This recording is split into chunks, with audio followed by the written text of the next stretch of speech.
No, there we go. Greetings and salutations. How's everybody? It's a beautiful day. 7 p.m. Sun is shining. We didn't get the thunderstorm they said. So anyway, that's just little particulars for the moment. If I sneeze on you, it's because of all the freshly cut grass in the park here. Don't mind me. Right by the river. So, oh my God. Yes, mild allergies, I suppose. So I just want to talk briefly about, the three aspects of speech and thought, namely having to do with truth, untruth, and of course, lying. Everybody can probably understand telling the truth and lying. And of course, an untruth, what I mean by this, is simply when we say something that we think is true and we believe that it is indeed true, but in actual reality, it is not. So that's the funny gray area, and most of us are pretty much ping-ponging between truth and untruth. I don't think many people are deliberately lying, not if you're in a group like this or in my circle. I hope you're not a deliberate liar. That's pretty unfortunate to be in that position. To lie is only to self-deceive, because you get away with nothing, and truth will always come to the surface.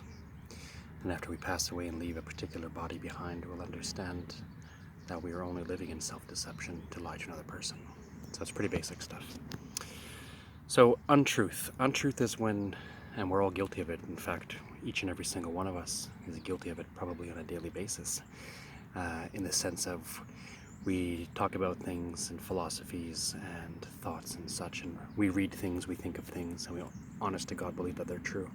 And in a lot of cases, they're simply not. So it's not even having to do with an agenda. It's just an untruth is an accidental white lie by accident, if that makes sense. I think you guys understand what I'm saying. So when we are susceptible to this, when we believe in something before we know that it's true, we want it to be true. Oftentimes we do have faith before pure, direct cognizance of a knowledge. And often that's just the way it is, a bit of blind faith, but we're trying to turn our faith into not being a blind thing, so that our untruth becomes truth. When Jesus was delivered to Pontius Pilate, and Jesus said, I came here to give witness, to bear witness to the truth, and Pontius Pilate said, what is truth? Not that he was a stupid person who didn't understand the difference of a lie and a truth, but he meant, what is the deeper truth? How do we know? And the Christ, being a completely perfected entity, couldn't really philosophize much about it if Pontius Pilate was stuck in the 3D ego world. So anyways, and he didn't want to talk his way out of it. He needed to go through exactly what he needed to go through, according to his own mouth. Similarly, in Buddhism, we have the same thing. Peeling back the layers in the veil of illusion, the maya of this things.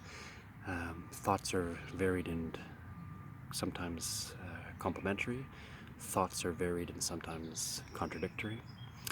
And it takes a long time for us to understand the real essence of something. Because we create things due to our preferences or based on our experiences. But sometimes our experiences are biased, or rather our comprehension of them becomes biased, given our particular desire for something. So if we want a justice for something, or we have a wrath about something, or a jealousy about something, or an exaggeration about something, then our experiences even can deceive us in the sense of our thought formulation about them. So it takes a long time to peel back the veil and really discover the seat of the soul.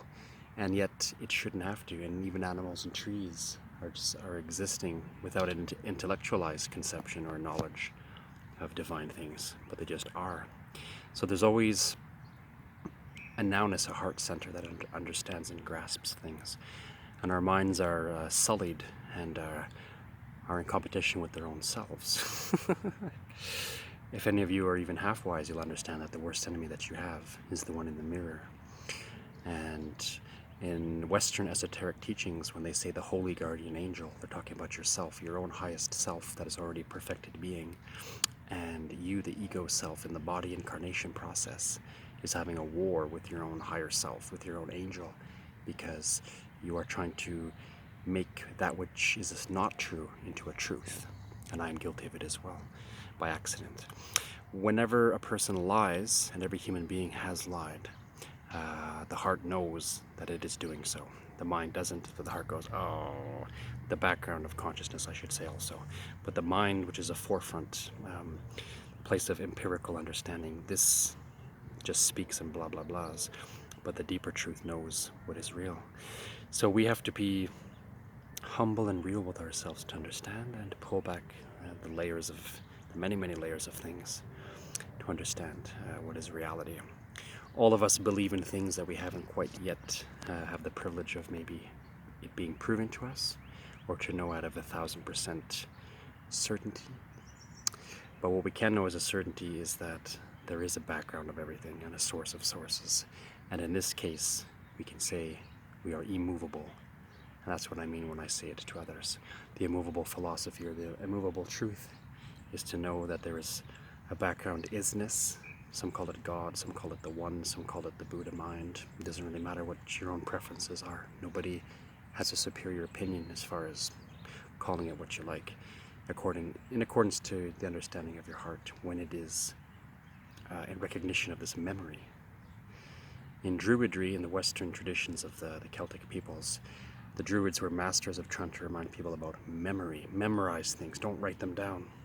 The Druids later devised the Awam, or Alcham, but I guess they say Awam, alphabet, only later on. Originally, they only wanted oral tradition and memory to be superior rather than written things, because written things could be doctored and changed. And they wanted to know who could possess the self-knowledge of memory. Your own innate and my own innate potentials and memories can bring us to anything that we may like. And eventually, after time and trial, we'll come to the truth. So whether written or non-written is superior, you be the judge for yourself. I won't tell you what to do. But memory is powerful. When, how do we even word this? When the isness decides to have experiences, because otherwise we're in a stagnant world. If everything was perfectly enlightened, perfectly Buddha, perfectly everything, there will be nothing to do. We have a boring, stagnant universe. This is why when you go even deeper into the esoteric teachings of East or West or whatever you like, you'll realize the necessity of chaos, the blessedness of having the right and the privilege to ignorance as something to do. There is always something that we need to do. You don't have to, in one sense, but the availability to do anything, even to be the biggest fool and fall into the darkest pit of hell, that is protected, and that itself is the balance that the universe keeps. Whether a human is trying hard to get out of this world and thinks only about the holy light and nothing else, and focuses primarily upon it, or if someone is heavily divulging and being a rebel, and then they will receive their karmic consequences by a default. But the isness allows for all things, so we have something to do. Experience is everything. We think of something, and then we turn it into a spirit, and then we turn it into a soul, and then we turn it into material, and then we have an experience. This life we're having is a dream. Everything behind the scenes is actually pretty much a-okay. Anyone who panics or becomes paranoid or thinks that even so-called sin is really bad and this and that is an error, because nothing will remain hidden forever. The conscious entity will always come to remember itself. So let's trust this. This is the immovable truth that we can come to remember and be happy with it. It doesn't give us an excuse to be a bad person, because like we said, karmic consequences by default are always there, because nobody is more important than somebody else. What you do, you shall receive. And sometimes a little bit less than what we deserve might come to us when the overlord, seat of the everything, is being merciful. Hence, in Christianity, the teaching of forgiveness, because God will give us even less than what we deserve from a bad thing. Think about that. So, simply put, know the truth. Know what is your faith. That could possibly be an untruth. And then convict yourself when you're lying, because you know when you're lying, just like I know. If I'm going to say something not true, and I know it's not true, I've judged myself, I know it. Better be careful. The more you're susceptible to giving out lies and untruth, the more you'll be susceptible to receiving them. So let's understand that. People that are fearful and paranoid all the time are because they know that they are able to be deceived. and then they get attached to this. That's because the essence of untruth is still very strong. When we can live in truth more and more and more and more and more as possible, then we remove these obstacles.